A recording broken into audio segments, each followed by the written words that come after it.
Monroe Doctrine of 1823, at the proposal of the Russian imperial government, made through the minister of the emperor residing here. A full power and instructions have been transmitted to the minister of the United States at St. Petersburg to arrange by amicable negotiation the respective rights and interests of the two nations on the northwest coast of this continent. A similar proposal has been made by His Imperial Majesty to the government of Great Britain, which has likewise been acceded to. The government of the United States has been desirous by this friendly proceeding of manifesting the great value which they have invariably attached to the friendship of the Emperor, and their solicitude to cultivate the best understanding with his government, in the discussions to which this interest has given rise, and in the arrangements by which they may terminate. The occasion has been judged proper for asserting, as a principle, in which the rights and interests of the United States are involved, that the American continents, by the free and independent condition which they have assumed and maintain, are henceforth not to be considered as subjects for future colonization by any European powers.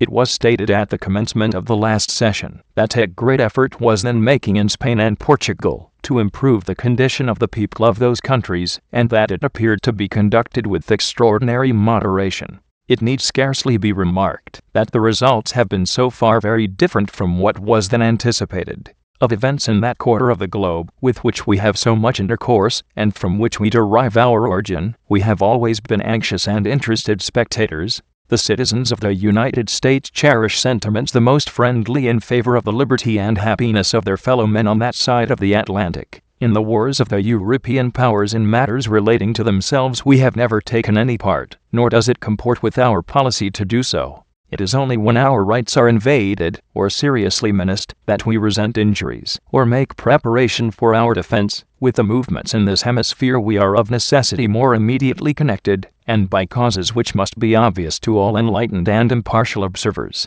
The political system of the Allied powers is essentially different in this respect from that of America. This difference proceeds from that which exists in their respective governments, and to the defense of our own, which has been achieved by the loss of so much blood and treasure, and matured by the wisdom of their most enlightened citizens, and under which we have enjoyed unexampled felicity, this whole nation is devoted. We owe it, therefore, to candor, and to the amicable relations existing between the United States and those powers, to declare that we should consider any attempt on their part to extend their system to any portion of this hemisphere as dangerous to our peace and safety. With the existing colonies or dependencies of any European power we have not interfered, and shall not interfere. But with the governments who have declared their independence and maintain it, and whose independence we have, on great consideration and on just principles, acknowledged, we could not view any interposition for the purpose of oppressing them, or controlling in any other manner their destiny, by any European power, in any other light than as the manifestation of an unfriendly disposition toward the United States. In the war between those new governments and Spain we declared our neutrality at the time of their recognition, and to this we have adhered, and shall continue to adhere, provided no change shall occur which, in the judgment of the competent authorities of this government, shall make a corresponding change on the part of the United States indispensable to their security.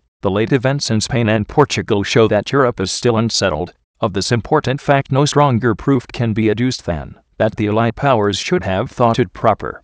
on any principle satisfactory to themselves, to have interposed by force in the internal concerns of Spain. To what extent such interposition may be carried on the same principle is a question in which all independent powers, whose governments differ from theirs, are interested, even those most remote, and surely none of them more so than the United States. Our policy in regard to Europe, which was adopted at an early stage of the wars which have so long agitated that quarter of the globe, nevertheless remains the same, which is, not to interfere in the internal concerns of any of its powers, to consider the government de facto as the legitimate government, for us to cultivate friendly relations with it, and to preserve those relations by a frank, firm, and manly policy, meeting in all instances the just claims of every power,